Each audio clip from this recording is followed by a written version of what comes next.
Oh, why not? Yeah. Do you want one? No. I don't either. Thing sexual about it or anything. That's all going to be drained out of the movie. It's going to be weaned out of the movie. It's just the way it is. Are you using your device, or is your device using you? Can you put it down? Can you turn it off? You're talking about literally the places people get their information. Ever wonder why some A-list stars seem immune to cancel culture? Denzel Washington and Morgan Freeman aren't just acting legends. They're also known for speaking their minds, even when it goes against the grain. Let's look at how these Hollywood heavyweights are pushing back against the tide of political correctness. Now, we all know Denzel's a smooth talker on screen, but off-screen, he's dropping truth bombs that are making woke Hollywood squirm. I don't know. I'd have to be more informed to just say off the top of my head the number one issue. I'm not sure. Education have to do with race relationships. You're white or whatever you are, I'm black or whatever I am. We're standing here talking now. What's this legend got to say about race, the media, and personal responsibility that's got everyone so worked up? Well, let's start with the bombshell that sent shockwaves through Tinseltown. When a journalist tried to pry into Denzel's voting habits, he shut them down faster than you can say cut. His response? None of your business. Boom. Just like that, he drew a line in the sand between his personal life and the public eye. But Denzel wasn't done schooling the woke crowd. During Obama's presidency, when everyone was yapping about how laws could fix race relations, Denzel dropped this nugget of wisdom. You can't legislate love. The President of the United States can't legislate us into liking each other. Talk about cutting through the noise. There's a few words that start with F and end with K, but that one ends with E. The President of the United States can't legislate us into liking each other. We have to step forward and ask questions about each other. That was a question. Who you wound up supporting in the election, presidential election? It's none of your business. And don't even get him started on the media. Denzel's got no time for fake news and clickbait. He called out the press for putting speed over substance, saying, if you don't read the newspaper, you're uninformed. If you do read it, you're misinformed. Ouch. He's warning us that this rush to be first is messing with our heads. Are you using your device, or is your device using you? Can you put it down? Can you turn it off? You're talking about literally the places people get their information. Long-term effect of too much information. The polarization of the electorate. A meaner spiritedness. It used to be news. Now it's opinions.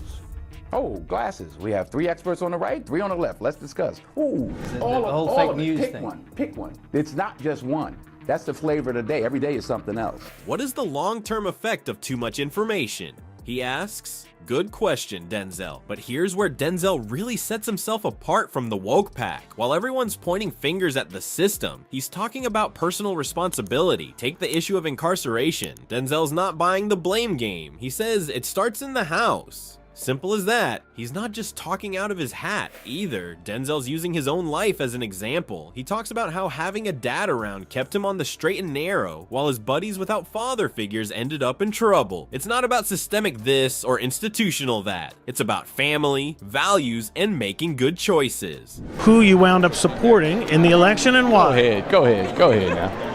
Fences. There's no law that says, oh, because I'm president, you all got to get along now. I don't know if you saw it. There's a fake news story going around. It got thousands of shares online. You saw that. While Denzel's dropping truth bombs, another legend is busy dismantling sacred cows. What could make Morgan Freeman, the voice of God himself, say we need to stop talking about racism? His answer might surprise you, and it's got the PC police in a tizzy. You know, Freeman's not one to mince words. He's got some pretty wild ideas about race that are making waves in Hollywood. History Month you find Ridiculous. why? You're going to relegate my history to a month? I'm going to stop calling you a white man. Yeah. And I'm going to ask you to stop calling me a black man. For starters, he thinks Black History Month is a load of nonsense. Yeah, you heard that right. The guy who played Nelson Mandela thinks dedicating a month to Black history is ridiculous. But why? Well, Freeman's got a point that's hard to argue with. He says, Black history is American history. Boom, just like that. He's calling out the whole idea of separating Black history from the rest of American history. It's like he's saying, hey, we're all part of the same story here. Now, here's where things get really spicy. Freeman's got this crazy idea that to fight racism, we should wait for it and stop talking about it. I know, right? It's like telling someone with a broken leg to stop mentioning it and it'll heal itself. But Freeman's not joking around. around. He thinks all this constant chatter about race is actually making things worse. I'm Jewish. Okay, which month is Jewish History Month? There isn't one. Oh, I don't want a Black History Month. Black history is American history. Oh, why not? Yeah. Do you want one? No. No, I don't either. You gotta admit, it's a pretty ballsy move in today's climate. Everyone's falling over themselves to prove how woke they are. And here's Freeman saying, nah, let's just drop the whole thing. It's like he's taking a sledgehammer to the PC playbook. But here's the kicker. Freeman's not just talking about race. He's going after the whole idea of racial identity. Get this. He actually said, I'm going to ask you to stop calling me a black man. Can you imagine the looks on people's faces when he dropped that bomb? It's like he's saying, forget the labels. Just see me as a person. Now you might be thinking, isn't this the opposite of what we're supposed to be doing? And you'd be right. Freeman's taking a completely different approach from all the hashtag activists and virtue signalers out there. While they're busy pointing out every little microaggression, Freeman's saying, let's focus on what makes us the same, not what makes us different. Freeman's bold stance is just the tip of the iceberg. Ever wonder why some of Hollywood's heaviest hitters are suddenly breaking ranks? Oh, come on. What do you do with yours? Which month is White History Month? How are we going to get rid of racism until... Stop talking about it. From Oscar-winning directors to action superstars, there's a rebellion brewing in La La Land, and their target, the very culture that made them famous. Ideology is more important than art. Way more, certainly to the awards. Yeah. Thing is sexual about it or anything. That's all going to be drained out of the movie. It's going to be weaned out of the movie. It's just the way it is. Okay, just looking at the 40s. All right, that was during the wartime, but that's also the time that you had film noir. Take Quentin Tarantino, for example. This guy's not exactly known for holding back, right? Well, he's taking aim at the heart of Hollywood's woke culture. He's saying ideology is more important than art, way more certainly to the awards.